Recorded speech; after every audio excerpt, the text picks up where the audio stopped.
Hello guys, good afternoon. So today is Sunday, October 19, 2025.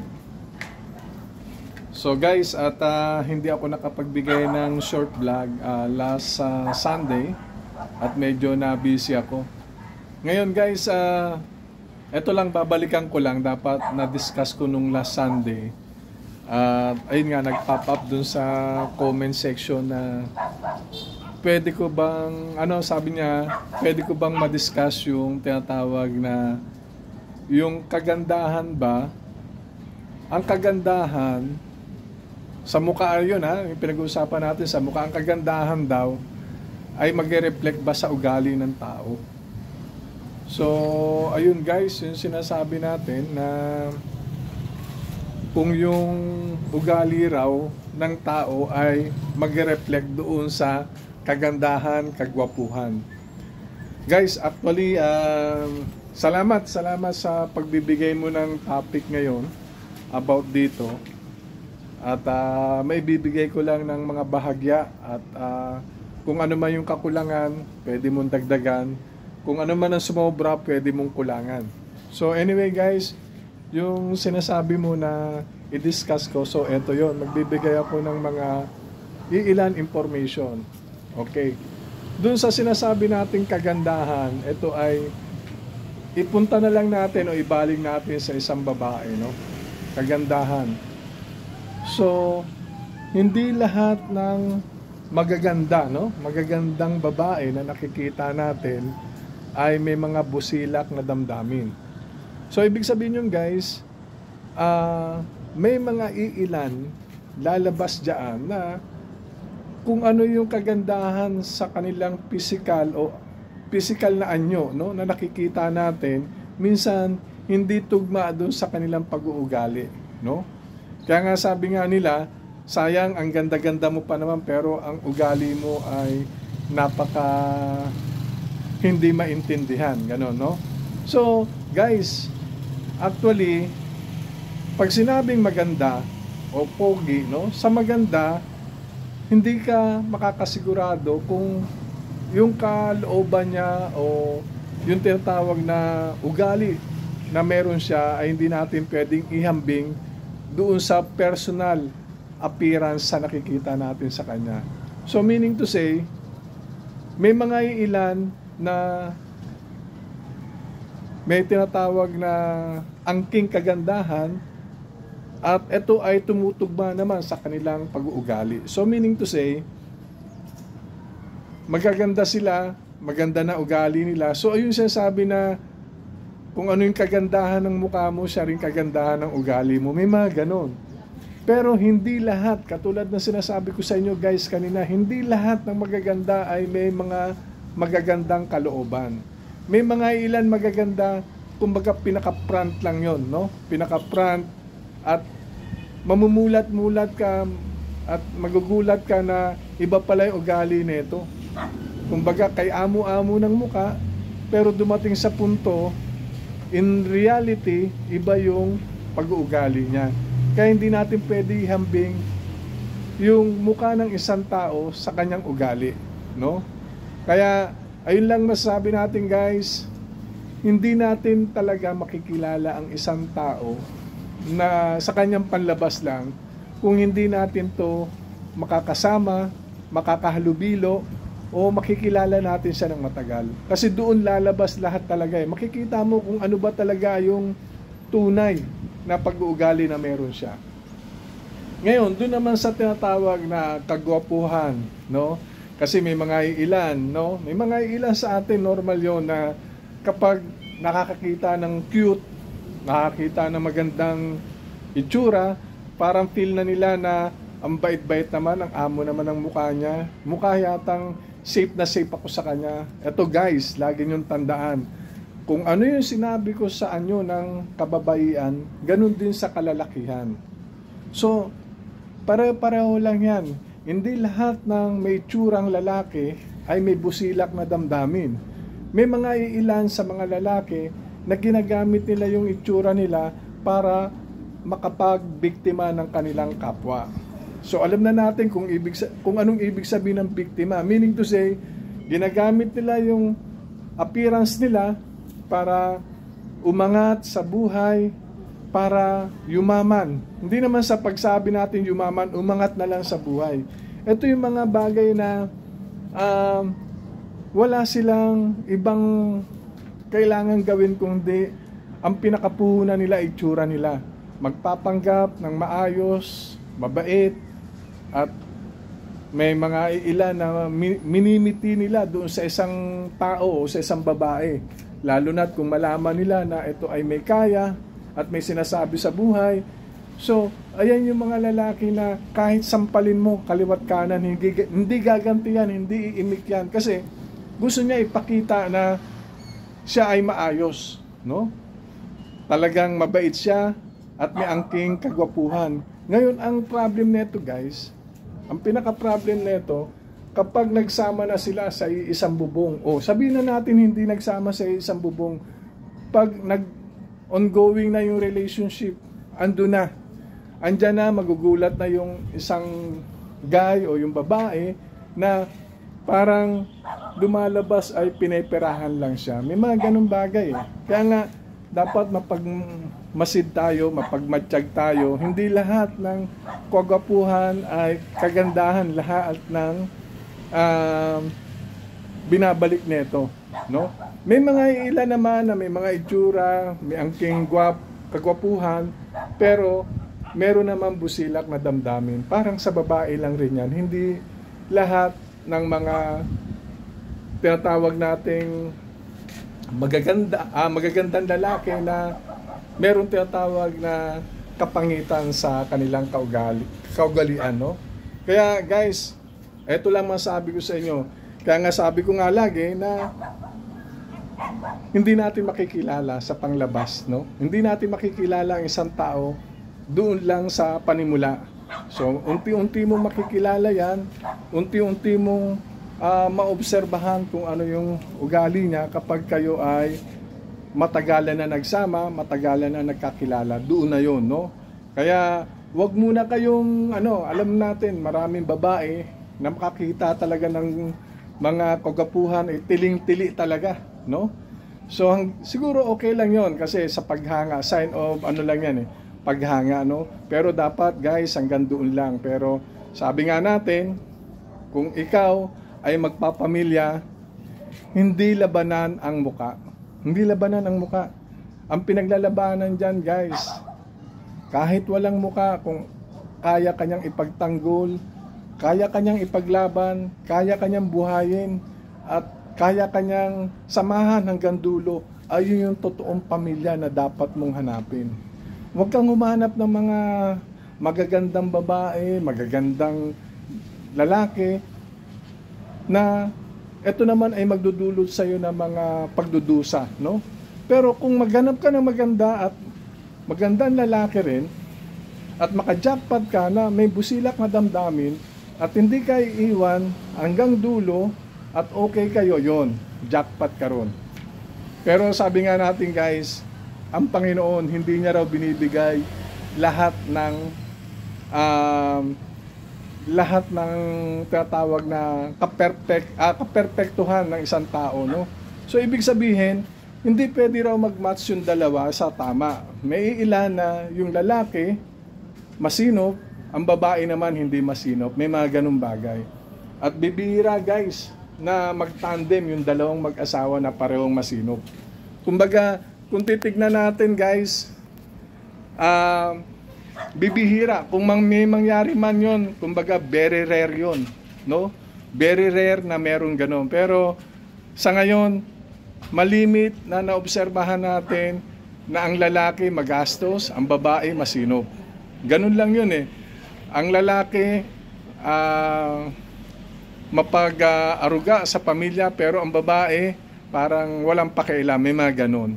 Kumbaga, may mga anggulo ng buhay na hindi natin mapaliwanag at matutuklasan lang natin to, guys, sa ating observation, no? Kaya sabi nga natin, katulad ng binabanggit ko kanina, lagi niyong tandaan, hindi lahat ng maganda kagwapuhan ay lahat ay magandang naidudulot o maganda yung pag-uugali. Kaya nga sabi nga natin, yung mga iba kung mapapansin nyo, no? Kung mapapansin lang natin guys, may mga ilan na couple na makikita mo yung babae, hindi na makagandahan, pero yung lalaki talaga makita mo may dating, o kaya yung lalaki hindi namang kagwapuhan, pero yung babae malakas ang dating. So ibig sabihin niyan guys, hindi naman sinusukat ang pagmamahal sa itsura ng bawat isa. Kaya kinakailangan isipin mo, katulad ng binanggit ko kanina, yung kagwapuhan, kagandahan, hindi mo pwedeng sukatin lang yan ng ganun-ganun na lang. Ang susukatin mo dyan, number one, tignan mo yung isang tao na makakasama mo sa buhay, kung eto ba ay sayo, no? Ibig sabihin ng sayo, sa hirap at ginhawa, kasama mo siya, no? Hindi lang sa ginhawa, kasi may mga ilan na kaya ka ginusto dahil marangya ang buhay mo, no? Tapos, iniwang ka niya dahil nawala na yung marangyang buhay na tinatamasa mo noon. Kaya ayun yung tatawag natin na yung tao na ganun, ayun yung tao na hindi para sa'yo at hindi talaga ibibigay niya ang buong buhay niya para sa'yo. Maging mahirap ka man o mayaman, talagang yung totoong tao ay naandyan sa'yo. Patuloy na aagapay sa'yo. Kaya nga guys, sabi nga natin yung mga iilan, proud na proud. Actually, magiging proud talaga. Proud ka, maganda yung asawa mo, gwapo yung asawa mo, proud na proud ka. Pero guys, hanggang saan ba yung proud natin? Hanggang dulo ba yan? Kasi may mga iilan ipinapakita sa madla o sa mga tao na proud sila, na maganda yung partner nila, maganda yung asawa nila, gwapo yung asawa nila. Pero, at the end of the day, mapapansin nyo, pag nagsasama pala sila sa isang bubong, meron palang tinatawag na malaking pagkukulang. Ano yung pagkukulang na yun guys? Ayun yung tinatawag na hindi maganda yung takbo ng kanilang pagsasama. So, ipinapakita lang sa labas o sa mga ibang tao na okay sila, pero ang realidad ay hindi sila okay. Bakit? Kasi nga, andyan na yung tinatawag na anong gagawin mo sa kagandahan mo, anong gagawin mo sa kapugian mo, pero hindi mo man lang ako mabuhay. Halos ako yung gumagapang, nagtatrabaho para buhayin kita. Imbis na ikaw ang bumuhay sa akin, wala. May mga ganun guys, no? Kaya, mapapansin nyo talaga. Kaya nga sabi ko nga, lagi kong iniisip, no? Kahit na anong masalubong mo dyan, sabi nga natin, pareho silang, yung couple, pareho may itsura, no? Pero hindi kasi natin pwede ma-judge yung buhay nila. Hindi natin kagad masabi na okay sila at maganda yung takbo ng buhay kasi walang perpekto Kasi sa mga couple, no? Lalo na yung mga itsura na yan, magaganda yan kasi may mga tinatawag na pride. Pag pumasok ang pride dyan, guys, definitely, mawawasak talaga yung samahan. Magkakahiwalay kayo guys kasi pataasan kayo ng yung isa hindi sumusuko, hindi bumababa kasi nga may itsura, yung isa rin may itsura. Ayaw mo sa akin, maraming babae, maraming lalaki, parang ganon. Ayaw mo sa akin, may trabaho ako, bahala ka sa buhay mo. So may mga ganon bagay na yung pride, isa rin sumisira yan guys sa samahan. Kasi dapat alamin natin sa bawat isa kung ano ba talaga. Kaya nga, kung makikita nyo, huwag kayong hahanga basta-basta na lang doon sa mga nakikita nyo na outside appearance na magandang lalaki, magandang babae na napapawaw kayo pero hindi natin masabi kung ano ba ang tunay nilang anyo. Ano ba sila? Maayos ba sila? Mabait ba sila? Kasi sabi nga nila mas mabuti pa raw yung iba na walang itsura, sabi nila. Kumbaga tama-tama lang. Pero may iwan mo sa bahay. Kumbaga maaasahan mo sa gawaing bahay. At naandun, tutulong sa'yo sa hirap at ginhawa. Hindi ka iiwan. So ayun yung tinatawag na mahirap hanapin yung guys. Mahirap hanapin.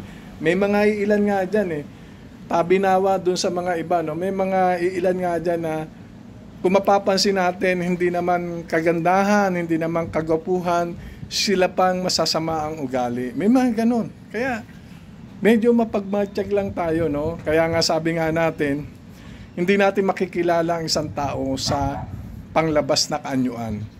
Lagi nating isipin yan. Kaya nga, walang perpekto na binibigay ng Panginoon na pagsamahin yung dalawang mag-asawa na sila ay tandem talaga. May mga ilan yan, nagiging okay dahil magaling magdala yung isa, nadadala niya yung partner niya. Ganun lang yung kasimple. Kaya, sabi ko nga sa inyo, hindi masama, no? Hindi masama ang mag-isip, no? Na parang sa sarili mo lang. Hindi naman masama mag-isip, para sa sarili mo lang.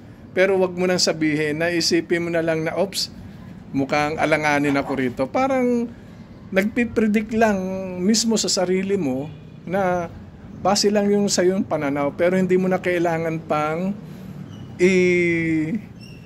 i-divulge kung kanino, no? Don't divulge anything about his personality. So iba yon. Kasi wala ka ng karapatan para humusga o para ibulgar kung ano yung pagkatao ng isang tao, no? Kaya lagi niyong tandaan, ang kagandahan muka ng isang tao o kagwapuhan ay hindi sapat para alamin na sila ay maayos. May lumalabas na ilan maayos, may lumalabas na taliwas doon sa ating inaakala. Kaya lagi lang natin tandaan, para maging maayos, ang tiwala natin laging naandun, no? Lagi natin ibigay yung respeto natin sa kanila. Masama man o okay yung ugali, ang respeto na andun pa rin, para nang sa ganun, wala silang masabi. Kasi sabi nga nila kapag ikaw ay nagbibigay ng tamang respeto sa isang tao, definitely, in return, makakatanggap ka rin yan. Hindi naman sabi na ngayon gumawa ka ng tama at next day o the following day, may makukuha kang ani, hindi yon. Basta continuous lang. Kung ano yung respeto mo sa kanila, irespeto mo. Kung ano yung nakikita mo na pangit, irespeto mo pa rin. Huwag na huwag mong i-check, huwag na huwag mong ibulgar. Kasi ayan ay pagmumula ng away. Kasi lalo na't kung wala kang sapat na ebidensya, ayun ang ano. Kaya guys, maintain lang natin, irespeto natin ang bawat isa. Regardless kung ano man yung anyo ng kanyang pagkatao, o itsura, ayan ay kinakailangan irespeto natin. So anyway guys, maraming salamat sa inyo, sa inyong pakikinig at pasensya na last Sunday hindi ako nakapagbigay sa inyo ng short vlog at medyo na busy. So ngayon medyo umuulan-ulan at siguro may papalapit naman na bagyo na hangad ko guys na kayo ay ligtas sa inyong kinalalagyan, na naway maging maayos ang inyong pamilya, no? Lalo na sa ngayon, konting ulan, nagbabaha. Ingat lagi kayo guys. And shoutout ako sa mga kaibigan ko sa Pasay na kung saan ako nagmula, at sa Rosewood kung saan ako naninirahan sa ngayon. At shoutout din ako kala Chief Engineer Betay. Chief, sana maging ligtas kayo at masama ang panahon. Sana maging maayos yung kinalalagyan mo dyan kasama ang yung buong pamilya, na naway maging okay lahat at malayo kayo sa anumang sakuna o mga anumang aksidente. At shout out din ako dyan sa ating mga on board, no? Sa mga crew on board na kasalukuyan naglalayag, na naway maging maayos at ligtas kayo sa inyong patutunguhan. Si Captain Bingjola, pre, ingat lagi. At sa pagbabalik mo rito, ingat sa biyahe pagbalik. At masaya ang pamilya mo na sasalubong sa'yo. At alam ko malungkot ang mga crew sa iyong pagbaba dahil nga sa mga pinamalas mo na mga magagandang kabutihan sa kanila, no? Na hindi nila makakalimutan, pre. So isa ka ring magandang ehemplo ng mga kapitanis natin na kung saan gumagawa ng tama. Pre, sana hindi ka magbago. Always keep safe lagi at ingat. God bless sa'yo. And anyway, thank you very much guys, and see you on my next vlog. Bye.